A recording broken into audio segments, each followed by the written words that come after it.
Welcome to another episode of Root and Rise, this space where we drop into the depths to reclaim and restore what we have rejected and repressed about ourselves so we can rise in an integrated way. I'm Rohini Walker. Thank you for being here. So just quickly before I begin, the door is open while I'm recording as it's a really beautiful, mild winter's day here in the Mojave High Desert today. So you might hear some ambient contributions from our resident birds and ravens, as well as from Bodhi, the pit bull, growling at coyotes. So today I'm limbering up to talk about the tension of opposites and the somatics of it specifically, because traditionally this has always been a psychological process. And also for me, talking about it in this way is a new experience because it's usually something I work with clients on. So there's a specific context and focus of attention, i.e. whatever it is that we're working on integrating. But I feel like this is a topic that deserves to be talked about right now in these unsustainable, hyper-polarized times. So here we go. And I'm going to start with getting some initial terms defined. So the tension of opposites was coined by C G Jung, Carl Jung, referring to the psychological alchemy of the tension that arises when the conscious mind or the ego and the unconscious have to inevitably face and confront each other during a person's journey of individuation, which is another Jungian term for the soul's journey towards integrating and embodying its innate wholeness.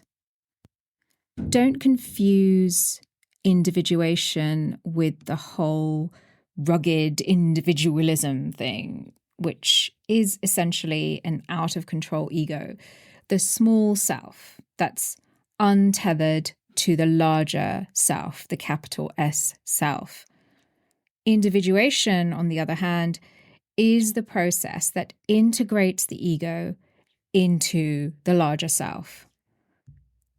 So during the soul's evolutionary trajectory of individuation, which is the mythical heroine and hero's journey, there inevitably comes a point, a very crucial point, which the whole process of individuation hinges on, when the ego, or the conscious thinking mind, and the unconscious aspect of the psyche meet, and a tension arises.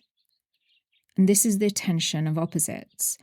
And when this tension of opposites is navigated with care and with compassion and curiosity, it leads to the union of opposites, a balanced state of wholeness and integration when the big self, capital S self, emerges as the steward of the soul.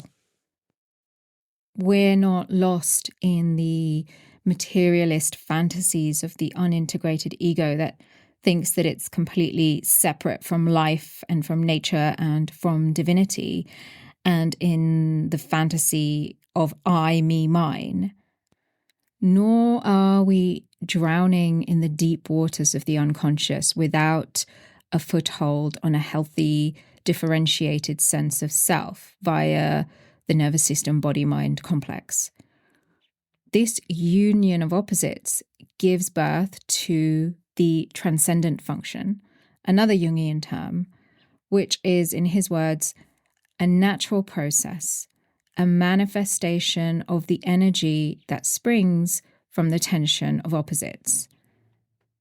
So the transcendent function is a third thing, a synthesis of the opposites. And in my experience, it's larger than the sum of its parts, much like the capital S self. I talked about this in episode 10, I think it was, this synthesis that happens when there's a gradual stitching together of thesis and antithesis. And that's what the transcendent function is. It's not something that can be rushed, and paradoxically, it also happens relatively swiftly when we don't rush it, and we've organically reached a point of readiness for it. It's often experienced as a larger perspective, like a pivotal aha moment, because the consciousness that we are has expanded and evolved, and we have access to more than we did before. And this usually gives rise to a change in self-perception, in identity and behavior. And somatically, it's more space, more capacity in our bodies and nervous systems, more capacity to be with all of the different flavors of life, the quote-unquote good and the bad.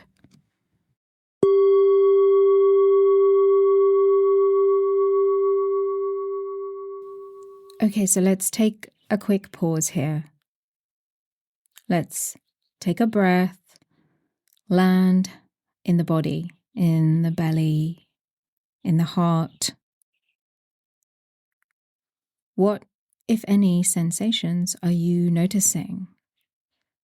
Does your body, does it want to move or get some water, or maybe even stop listening for now and do something else that requires movement and less mental processing? Just noticing.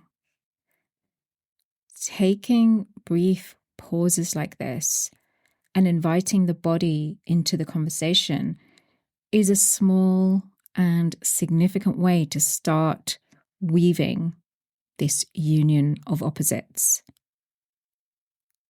Why? Because the dominant culture, which is Eurocentric colonial culture, is all about the hegemony of the thinking mind, of the left brain's functions that takes in and processes information exclusively from linear verbal language. And it's caused a collective psychological lopsidedness and fragmentation because the rest of existence does not communicate via linear verbal language. This dominant culture negates or trivializes the wisdom of our interiority, of our subjective experience, which is what causes this rift and fragmentation between the conscious and unconscious aspects of the psyche. Meanwhile, the body is the most direct route to accessing the subconscious and the unconscious because it exists and functions below the level of the conscious thinking mind.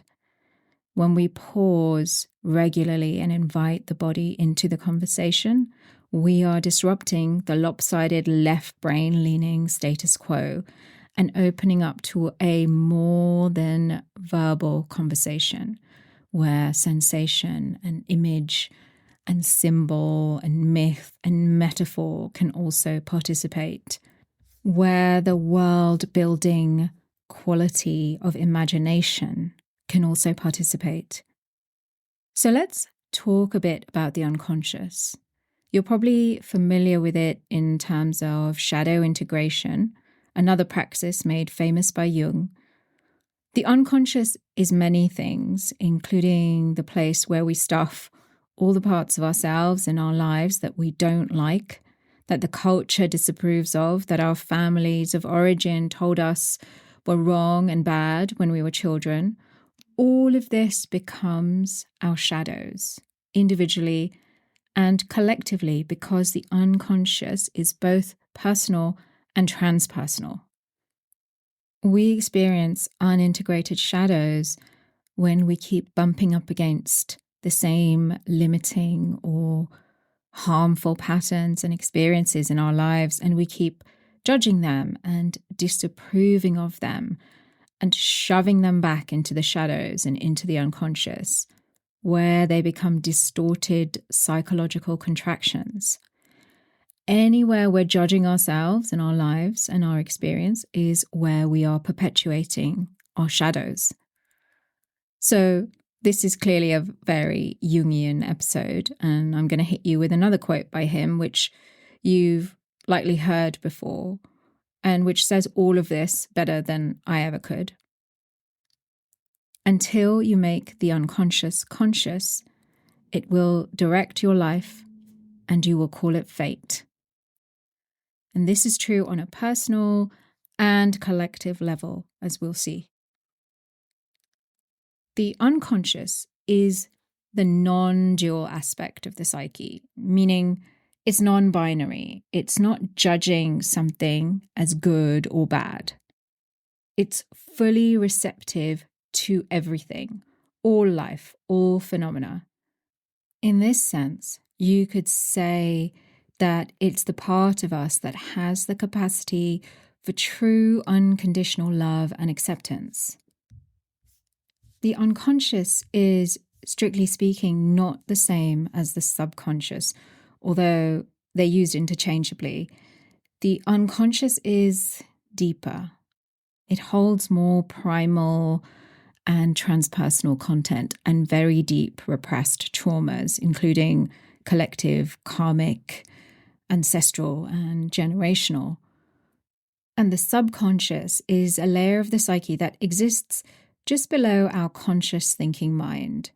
It's where a lot of our learned or conditioned responses come from, which include things like driving or doing tasks that we're very familiar with and don't have to think about, as well as those conditioned reflexive behaviors that keep us repeating the same limiting patterns because they have become the most practiced in our neurology. And generally, it's easier to access the contents of the subconscious than the unconscious. Myth and poetry and art and dreams are powerful ways to access the unconscious because they communicate symbolically, and the nonlinear language of symbolism speaks directly to the unconscious. The unconscious is often symbolized as deep water because it's the primordial waters of our psyche and of the whole of creation. The unconscious is more than verbal, non-rational, and profoundly creative. It's where transcendent art and poetry and music comes from, and where we can tap into the felt sense of our larger belonging with nature and with cosmos that can reduce us to tears. Our unconscious is not simply our own, but part of a collective unconscious, which is another Jungian term. The collective unconscious is where all of the repressed and rejected aspects of the culture that we're a part of and of humanity as a whole also lives. So the unconscious is where the psychic imprints of our deep, unresolved traumas live. Those parts that are so deeply painful that it feels easier to leave them in the shadows and forget about them until, of course, it becomes unsustainable to keep damming up all this energy and something happens that brings us to our knees, something that we can't think and logic ourselves out of. In indigenous shamanic cultures, including in native European pagan traditions before they were wiped out by the empire of the church, when a person went through this, it was recognized correctly as a natural rite of passage in the soul's journey of individuation. It was recognized as the descent into the underworld, not as a punishment or because there was something wrong with the person, but because their soul was ready to move into a new stage of evolution.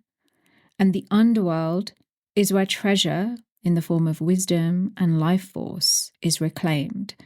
It's where fragmented aspects of the psyche are restored and integrated.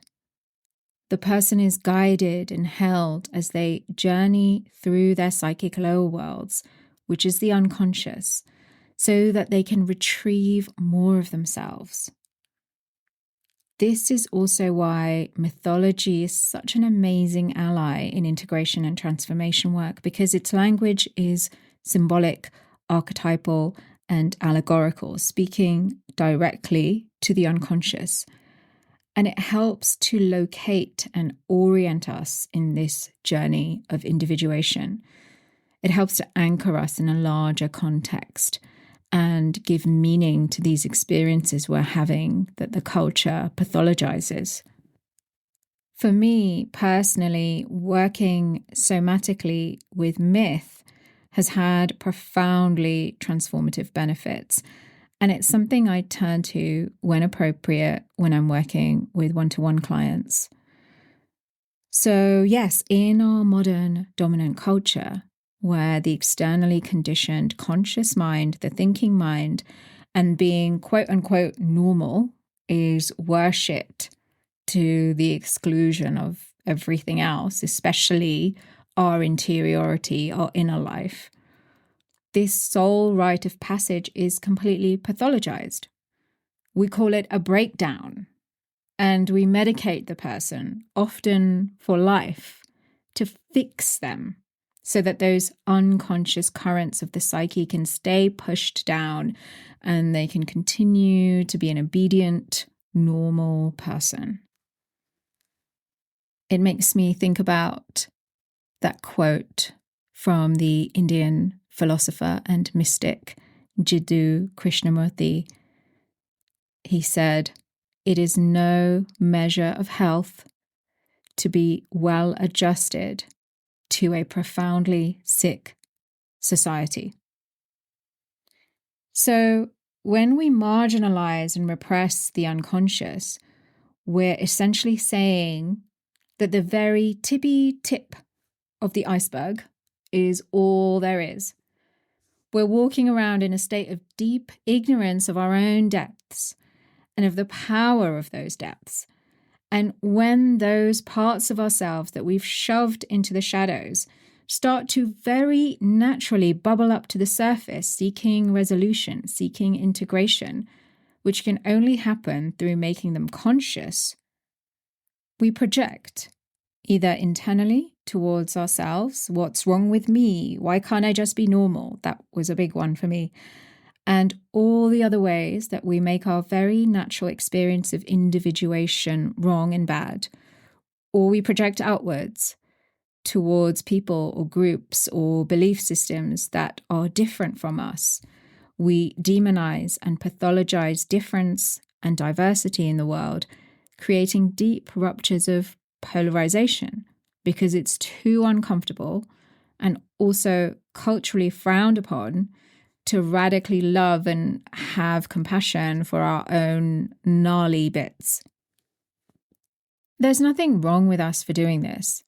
I really want to emphasize that this inability to look at and love our shadows instead of projecting them comes from an inherent innocence. It comes from a consciousness state that's in ignorance and doesn't know any better. So let's stop further pathologizing ourselves and each other, and in doing so, subvert this dominant culture of pathology. And nature is calling on us to evolve, for our consciousness to evolve, because we've reached a point now where it's beyond unsustainable to keep going on like this, to keep believing that left versus right thinking is going to get us out of this mess when it's how we got here in the first place. If you're looking around and very justifiably feeling like the world has finally gone stark raving mad, then you're being called into this evolutionary trajectory. So what does all this have to do with holding the tension of opposites? Well, first of all, let's locate ourselves collectively. Do things feel kind of hopeless? Do they feel like no amount of thinking and logicking is going to get us out of this? Because if we adhere only to logic, which can only operate within the bounds of what's already known, then it would just lead us back to the opposite pole of where we're at, which would then bring us back to where we are, and so on. So if we're looking around at the world and maybe even at our own lives and feeling like we've arrived at an impasse, then this is that point in our collective and personal journey of individuation where we're being called to hold the tension of opposites between our conscious mind, the thinking mind, which is also the externally conditioned ego, and the unconscious.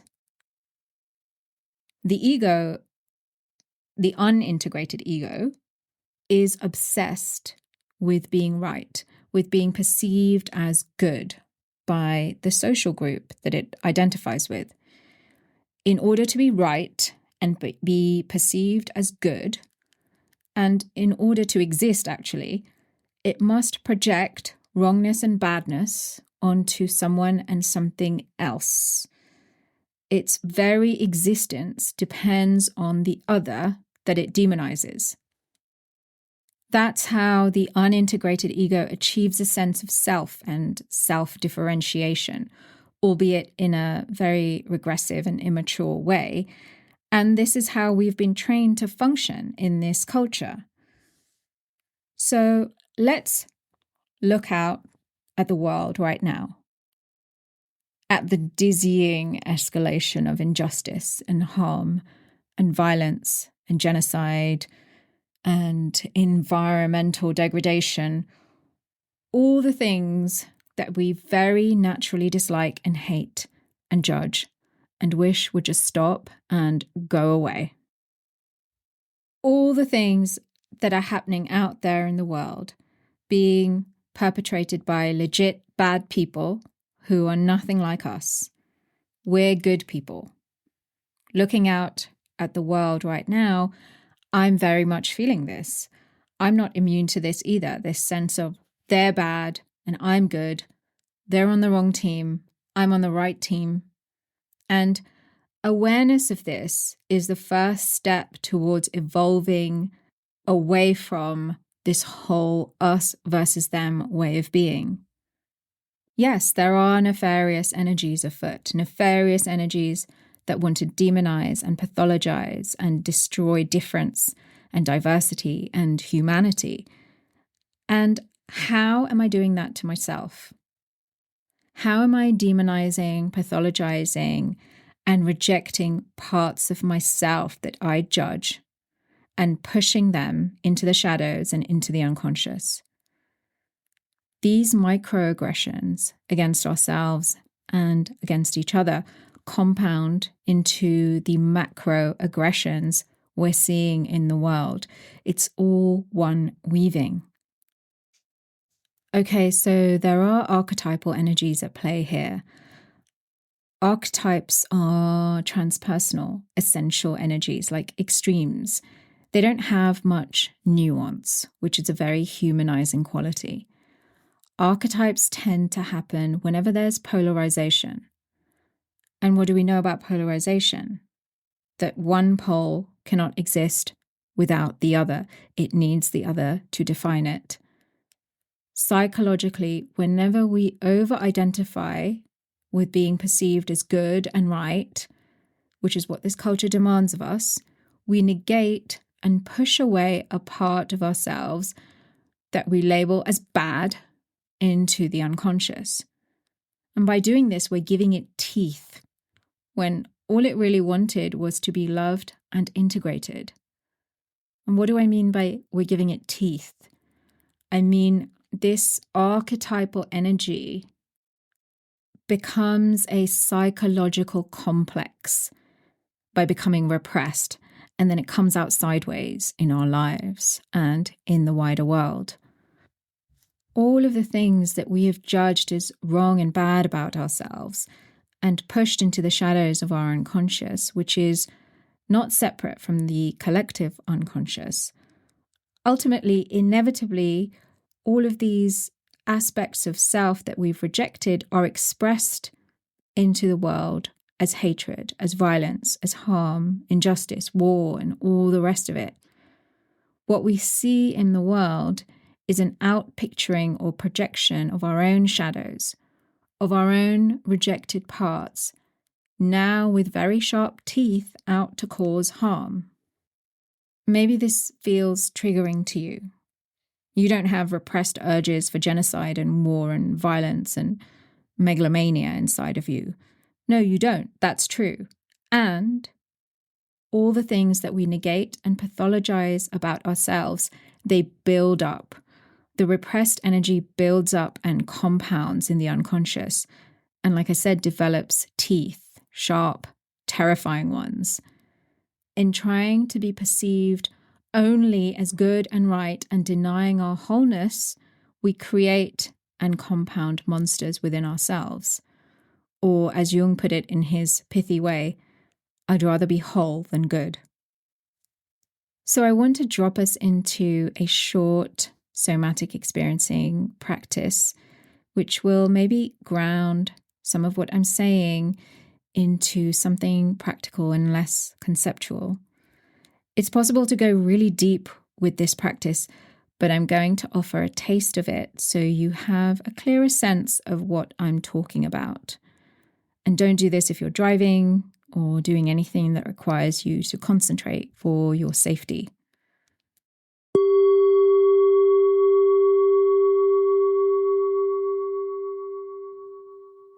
So take a couple of breaths, breathe deep into your belly,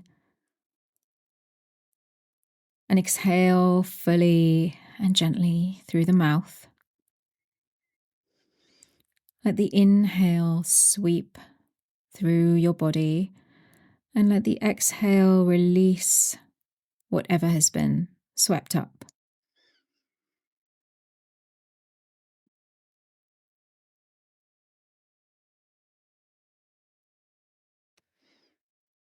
To whatever extent you're able to, allow your awareness to land in your body. And if you're not used to doing this, it may feel uncomfortable, and that's perfectly natural. If your body has not felt like a safe place to be, it's perfectly natural not to be able to do this yet. Just to whatever extent you can, and if you can't, just listen along.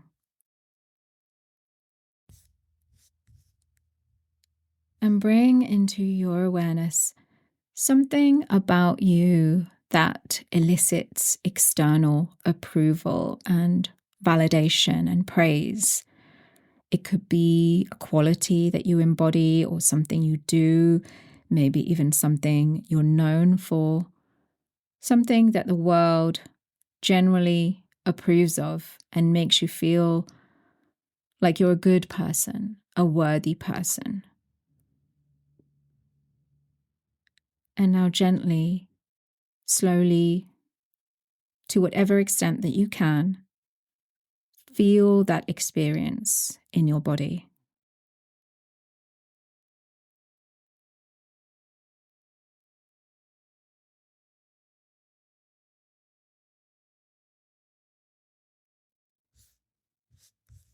Where do you feel it? What does it feel like? Sense and feel it in your body. And if you're someone who has resistance to feeling good and worthy, that's also natural and quite common. And it's something that requires a more nuanced approach that's beyond the scope of this practice right now. Just know that there's nothing wrong with you. Your system is simply trying to protect you. And feel free to get in touch with me to go deeper with this. Okay, so if you're feeling this good and worthy part of yourself in your body, now bring into your awareness something about yourself that you judge and feel ashamed of. Something that the world does not approve of, would not approve of. Maybe something you were told was wrong and bad, too much or too little about you when you were a child. And be extra gentle and slow here.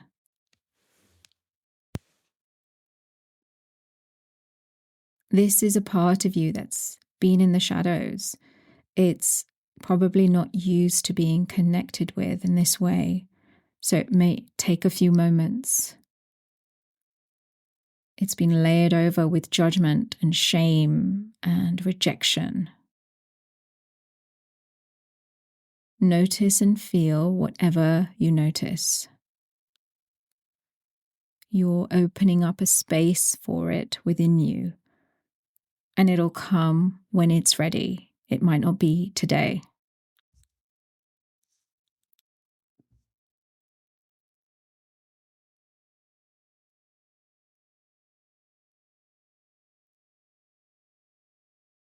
If you've made a connection, notice where in your body you feel this one. It may also be somewhere just outside of your body. Notice any sensation if you can, and numbness also counts as sensation. Just be gentle, open, curious, friendly, as you slowly make this connection with this shadow part of you. Notice if there are any emotions and witness them if there are. They belong to this part and you're witnessing its experience. This may be the first time it has ever been witnessed and connected with in this way.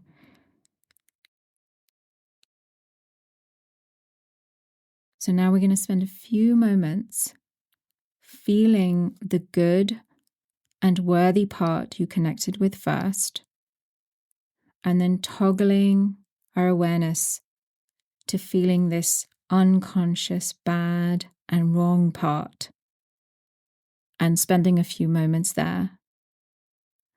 And just moving back and forth in this way, briefly, spending a few moments feeling and being aware of each one.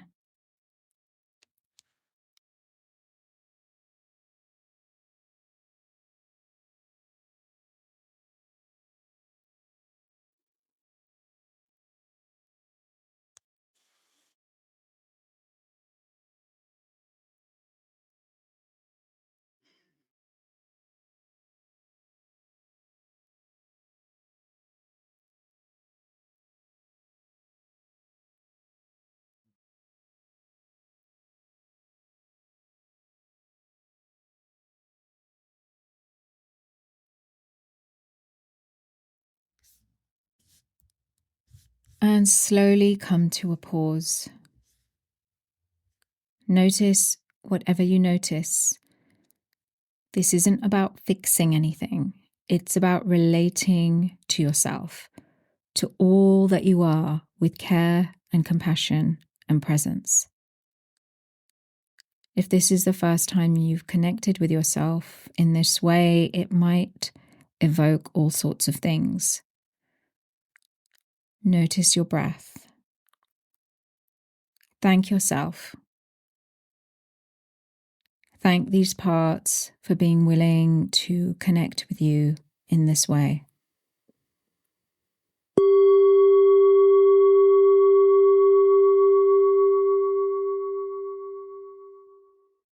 What we've just done is a somatic experiencing practice called pendulation, which is so versatile and has so many ways it can be worked with to take powerfully incremental steps towards integration within our body-mind nervous system complex. We're not talking about the things, we're not conceptualizing, we're connecting and relating through direct experience.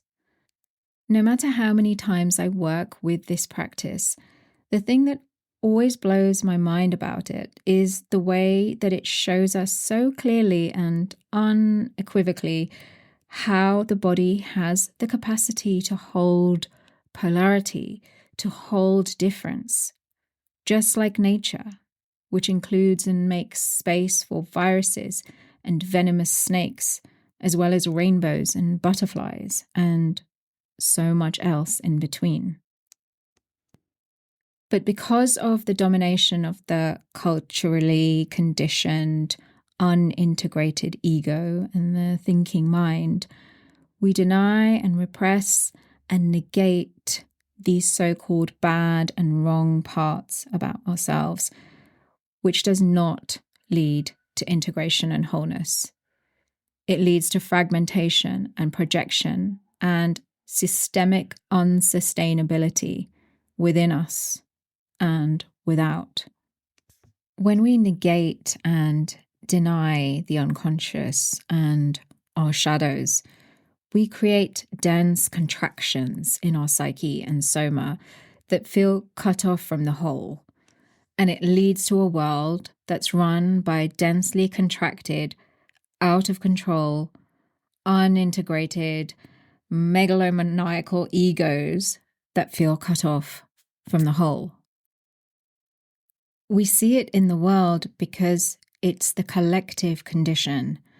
And right now, it's so palpably present because it's beyond ready to be addressed and integrated within us. Activism that is just finger pointing out there will only get us so far. It won't get us to the roots of resolution. Out there is a projection of the collective unconscious and all its rejected and repressed content. An effective litmus test to show whether we're holding unresolved shadows is when we get very triggered by this. When we're like, not me, I'm good. There's no repressed bad and wrong bits in me. I'm on the right team fighting for the good guys. If there was no repressed bad and wrong bits, there would be no trigger. There would just be neutrality. Energetically and somatically, there would be nothing to hook into and trigger if there was no dense, repressed shadows. And if there's curiosity, then that's a willingness to look, to relate, and integrate. So, like I said, this brief practice is just a touching in to give you a felt sense, direct experience of what I've been talking about beyond concepts. And the more we meet, relate to, and integrate the rejected aspects of self, the more energy and life force we liberate and reclaim to work with creatively and consciously. Those parts are witnessed and loved, and the contractions are slowly released, and they're brought into a sense of belonging to the whole. They don't have to unconsciously act out for attention in our lives through dysfunctional or limiting patterns. So for those of you feeling curious or maybe even triggered, I'd love to hear from you if you have questions or are interested in deepening into this work. Ways to connect with me are in the show notes. Okay, so this feels like a good place to end for today. We've moved through a lot. Thank you for your presence and your attention, for your willingness to participate in this conversation. I appreciate you. Until next time, remember that all parts of you are worthy and deserving of your love and compassion.